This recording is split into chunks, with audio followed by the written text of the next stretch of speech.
This weapon has low penetration. This is no surprise. The bullets are weak, so it makes sense that the gun can only shoot through the thinnest of obstacles. The Uzi has the following reload times. A 2.4 second reload if the mag is not empty, a 3.25 second reload if it is empty, and a 1.8 second add time. These reload times are very slow, but since it has a 32 bullet magazine, you actually don't reload that often. This doesn't really matter though. We haven't gotten to why this gun is bad yet. You see, everything I've told you so far actually doesn't sound so bad. Why on earth do I hate this gun so much? The weapon has a very large magazine and a high rate of fire. That sounds pretty good, right? Here's what kills the gun. The recoil. Oh god, it smells in here. Yeah, well, 300 gallons of poop isn't going to smell like a garden. Up first is the recoil profile.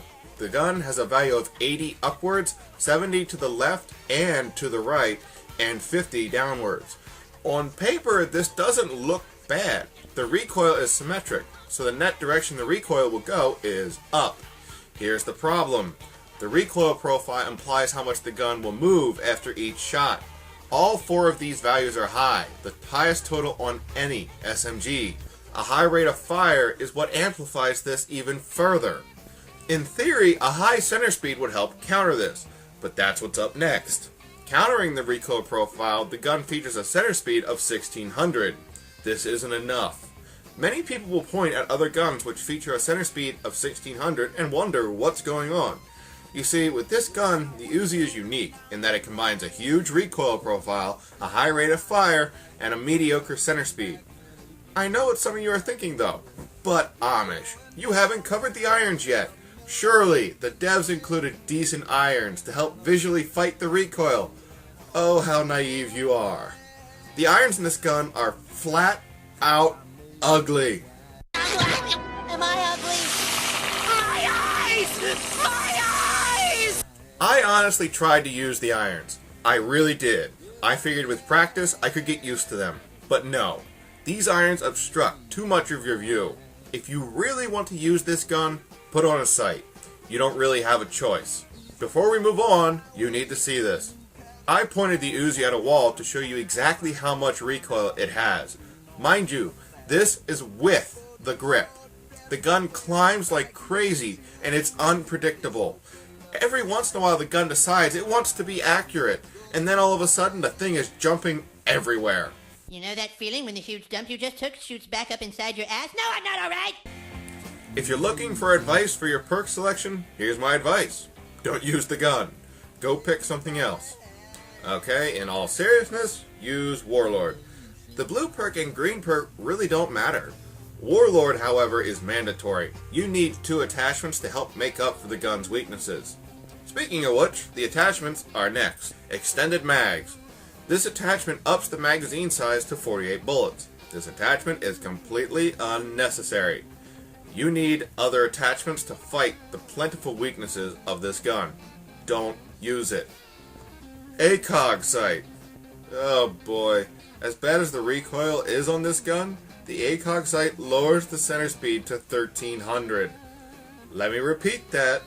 1300. The ACOG sight makes the recoil worse. When's Aston Kutcher coming out to tell us we've been punked? No! Who designed this? Why? Why? I don't think this attachment was put on this gun for the community. It was put here purely to piss off people who review the guns. Awful. Just plain awful. Red dot sight, reflex sight. If you really want to use this gun, one of these attachments is mandatory. The irons are flat out sloppy. You need a sight to place your shots. I'd really advise not using the gun, but if you want to use this gun, pick one of these sights, and then select Warlord so you can put a grip on it to reduce the recoil. Conveniently, said attachment is up next. Grip.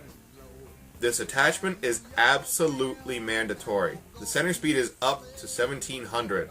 As I was alluding to earlier, you must Warlord this with a sight. A sight and a grip is at least semi-effective. But yeah, it's still pretty bad and is outclassed by any other SMG. Suppressor. Sorry, I just never saw the point of this attachment on this gun. It doesn't really help. You need the sight and grip so badly. There just isn't room for this. Rapid fire. Let's see. The gun has a lot of recoil. most of any automatic weapon. So let's give it even more recoil. Wait, I'm in hell! This attachment ups the fire rate to 1,250 RPM. But the only way I could even use this attachment was to fire the gun from the hip with steady aim. Even with steady aim, the gun still pulls up. I didn't think that was possible, but it does. Jesus! Really, Treyarch? How did you think this gun and attachment combo would be useful at all? I tried everything. I tried warlording it with a grip and rapid fire. I tried warlording it with a sight and rapid fire. I couldn't find a version of this attachment that I could salvage anything from. Alright, let's wrap this up. The sooner I finish this review, sooner I can move on to another gun. The Uzi. Oi, this gun is just plain awful. I'm not even sure this is a gun. In my book, I define a gun as something that fires bullets and can easily kill people. I'm still bitter here. I spent a couple hours playing with this gun. I can't get those hours back. And if someone suggests playing with the AK-74 to get it off my mind, I'll smack you. The Uzi is bad. It's so bad that it actually takes away from the value of the tactical grenade, the decoy. People tend to be able to discern decoys because one of the sounds that decoys tend to make is the sound of the Uzi. Don't use this gun. I mean it. I tried it out and I bit the bullet. Thousands of bullets, actually. Can you use it? Yes. Can you do well with it? Sure. Is it good enough to stand up to its competition? Absolutely not. End point. Someone at Treyarch needs to apologize for designing this gun the way they did. I see now what a bastard I've been. You mean lazy, selfish bastard. To end this review, I'm going to give Treyarch some credit, considering I just spent this review tearing this gun apart and talking down on Treyarch's product. As a studio, Treyarch has shown remarkable will to listen to the community. They have shown the will to patch things that need to be patched. I honestly believe Treyarch will do something to patch this gun at some point, so I'm including something special for this review. I'm going to put an annotation in this video. This annotation will let you know if this gun has by chance been patched. Alright, it's over. Now if you'll excuse me, I'm going to go take a shower and crawl into the fetal position. You're about, and they say the sky's the limit, and to me this really